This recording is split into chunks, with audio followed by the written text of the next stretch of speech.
एक गरीब माणूस होता। एकदा त्याला पैशाची खूप गरज होती, म्हणून तो राजाकडे पैसे मागण्यासाठी गेला।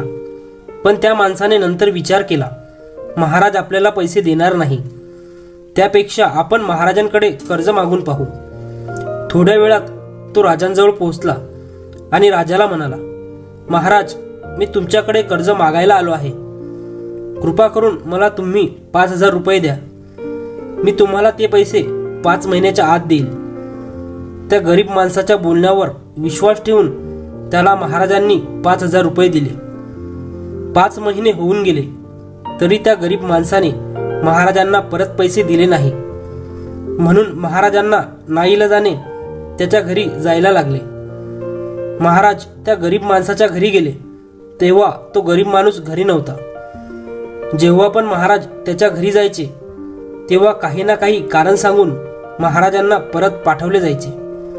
असेच एक दिवस महाराज त्या गरीब माणसाच्या घरी गेले तेव्हा तिथे कोणी नव्हते, पण एक छोटी मुलगी काहीतरी काम करत बसली होती। महाराजांनी त्या मुलीला विचारले, तुझे बाबा कुठे आहेत? ती मुलगी महाराजांना म्हणाली, बाबा स्वर्गाचे पाणी अडवायला गेले आहेत। महाराजांनी तिच्याकडे विचित्र नजरेने पाहिले। महाराजांनी परत विचारले, तुझा भाऊ कुठे आहे? तेव्हा ती मुलगी महाराजांना परत म्हणाली, माझा दादा न भांडता भांडण करायला गेला आहे।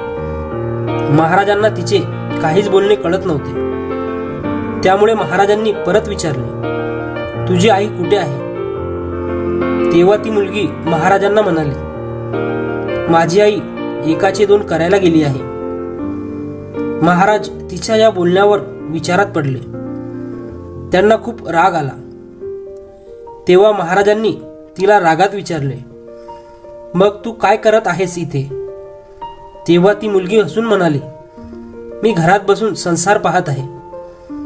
महाराजांना समजले की ही मुलगी कोणत्याच प्रश्नाचे सरळ उत्तर देणार नाही। महाराजांनी थोडा विचार केला की या सर्व गोष्टींचा अर्थ समजण्यासाठी त्या मुलीसोबत प्रेमाने बोलावे लागेल।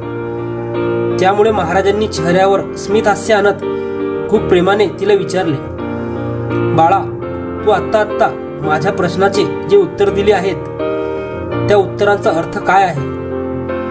मी तुझ्या कोणत्याच गोष्टीचा अर्थ समजलो नाही, तू त्या गोष्टींचा सरळ मला अर्थ समजावून सांग बरं। त्या मुलीने चेहऱ्यावर हास्य आणत विचारले, जर मी तुम्हाला सगळ्या गोष्टींचा अर्थ समजावून सांगितला तर तुम्ही मला काय देणार? महाराजांच्या मनात त्या गोष्टींचा अर्थ जाणून घेण्यासाठी खूप उत्सुकता होती। महाराज म्हणाले, तू जे मागशील ते मी तुला देईल, हे माझं वचन आहे आणि मी माझे वचन कधीच मोडत नाही। ती मुलगी म्हणाली, तुम्ही माझ्या वडिलांचे सर्व कर्ज माफ करणार का?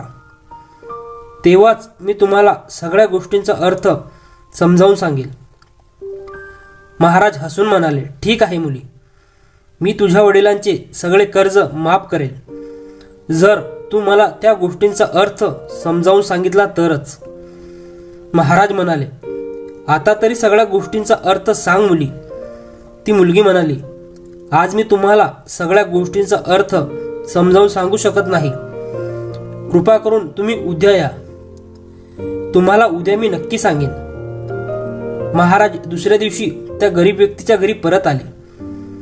त्या घरातले सगळे लोक आज तिथे उपस्थित होते।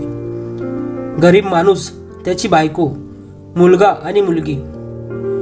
ती मुलगी महाराजांना पाहताच म्हणाली, महाराज, तुम्हाला तुमचे वचन लक्षात आहे ना? महाराज म्हणाले, हो, मला माझे वचन लक्षात आहे। जर तू मला त्या गोष्टींचा अर्थ सांगितला तर मी तुझ्या वडिलांचे सगळे कर्ज माफ करेल। ती मुलगी बोलू लागली, सगळ्यात पहिल्यांदा मी तुम्हाला म्हणाले होते की माझे वडील स्वर्गाचे पाणी अडवायला गेले आहेत। याचा अर्थ असा आहे की खूप पाऊस पडत होता आणि आमच्या घराच्या छतामधून पाणी गळत होते। माझे वडील ते गळणारे पाणी रोखण्यासाठी छताला चांगले बनवत होते, म्हणजे पावसाचे पाणी हे आकाशातूनच येते आणि आम्ही लोक हेच मानत आलो की आकाश हे स्वर्ग आहे। बस पहिल्या गोष्टीचा हाच अर्थ आहे की की माझे वडील स्वर्गाच्या पाण्याला रोखण्यासाठी गेले होते. महाराज खूप मन लावून ऐकत होते. ती मुलगी म्हणाली, दुसऱ्या प्रश्नाचे मी उत्तर दिले होते की माझा दादा न भांडता भांडण करायला गेला आहे.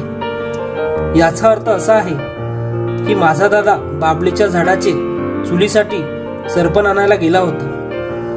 आणि बाबलीच्या झाडाला तर खूप काटे असतात, म्हणजे कोणी पण बाबलीच्या झाडाला तोडेल त्याला बाबलीचे काटे लागल्याशिवाय राहणार नाही. म्हणजेच न भांडता भांडण होईल आणि शरीरावर काट्यांमुळे खरचटेन किंवा जखमा होतील. महाराज त्या मुलीच्या बोलण्यात सहमत झाले. महाराज मनातल्या मनातच त्या मुलीच्या हुशारकीची प्रशंसा करत होते. महाराजांनी उत्सुकतेने विचारले, आता तिसऱ्या आणि चौथ्या गोष्टीचा अर्थ सांग बरं. ती मुलगी म्हणाली, महाराज मी तुम्हाला तिसऱ्या प्रश्नाचे उत्तर सांगितले होते की माझी आई एकाचे दोन करायला गेली आहे. म्हणजे माझी आई हरभऱ्याचे धान्य भरडायला गिरणीमध्ये गेली होती, म्हणजे एकाचे दोन करायला गेली होती. जर हरभऱ्याला भरडले तर त्याची डाळ होते, म्हणजे दोन भाग होतात, म्हणजेच एकाचे दोन होतात. आणि माझी आई तेच करायला गेली होती. आणि चौथी गोष्ट मी तुम्हाला म्हणाली होती की मी घरात बसून संसार पाहत आहे. याचा अर्थ असा आहे की तुम्ही आले तेव्हा मी चुलीवर भात बनवत होते आणि मी त्यातून तांदळाचे एक शीत काढून पाहत होते की भात शिजला आहे की नाही. याचा अर्थ हा आहे की एक तांदूळ पाहून समजते की पूर्ण तांदूळ शिजले आहेत की नाही. म्हणजेच तांदळाच्या संसाराला मी घरात बसून पाहत होते. हे सगळे सांगून मुलगी शांत बसली. महाराजांना सगळ्या गोष्टींचा अर्थ समजला होता. त्या मुलीच्या बुद्धिमानी गोष्टीमुळे महाराज आश्चर्यात पडले होते. ते मुलीला म्हणाले, बाळा तू तर खूप हुशार, बुद्धिमान आणि चतुर आहेस. पण एक गोष्ट मला समजली नाही, ती म्हणजे तू मला या सगळ्या गोष्टींचा अर्थ काल का नाही सांगितला, मला आज परत का बोलावले. तेव्हा ती मुलगी हसून म्हणाली, मी तर तुम्हाला सांगितलं होतं की काल तुम्ही आले तेव्हा मी भात बनवत होते. जर मी माझ्या गोष्टींचा अर्थ तुम्हाला समजावत बसले असते तर भात करपला असता आणि त्यामुळे माझ्या आईने मला नक्कीच मारले असते. आणि सगळ्यात महत्त्वाचं म्हणजे काल आमच्या घरी कोणीच नव्हते. जर मी त्यांना सांगितलं असतं की तुम्ही कर्ज माफ केले तर त्यांनी माझ्यावर विश्वास ठेवला नसता. आज स्वतः तुमच्या तोंडून ऐकल्यावर की तुम्ही कर्ज माफ केले आहे तेव्हा त्यांचा विश्वास बसेल आणि त्यांना खूप आनंद देखील होईल. महाराज मुलीचे हे सगळे बोलणे ऐकून खूप प्रसन्न झाले. महाराजांनी आपल्या गळ्यातली मोत्यांची माळ काढून त्या मुलीला देत म्हणाले, हे घे बाळा, तुझ्या हुशारीचा पुरस्कार. तुझ्या वडिलांचे कर्ज तर मी माफच केले आहे, पण इथून पुढे तुला किंवा तुझ्या परिवाराला आता कोणताच बहाणा करावा लागणार नाही. आता तुम्ही सर्व निश्चिंत होऊन राहा. जर तुम्हाला कोणत्या गोष्टीची गरज लागली तर तुम्ही न घाबरता मला सांगा. एवढे बोलून महाराज मुलीला आशीर्वाद देऊन निघून गेले. मुलीच्या परिवाराने आनंदाने तिला मिठीत घेतले. फ्रेंड्स, तुम्हाला ही स्टोरी आवडली असेल तर व्हिडिओला लाईक करा आणि चॅनलला सबस्क्राईब करा आणि बेल आयकॉनवर क्लिक करून ऑलवर सेट करा, म्हणजे पुढची व्हिडिओ तुम्हाला लगेच भेटेल. धन्यवाद.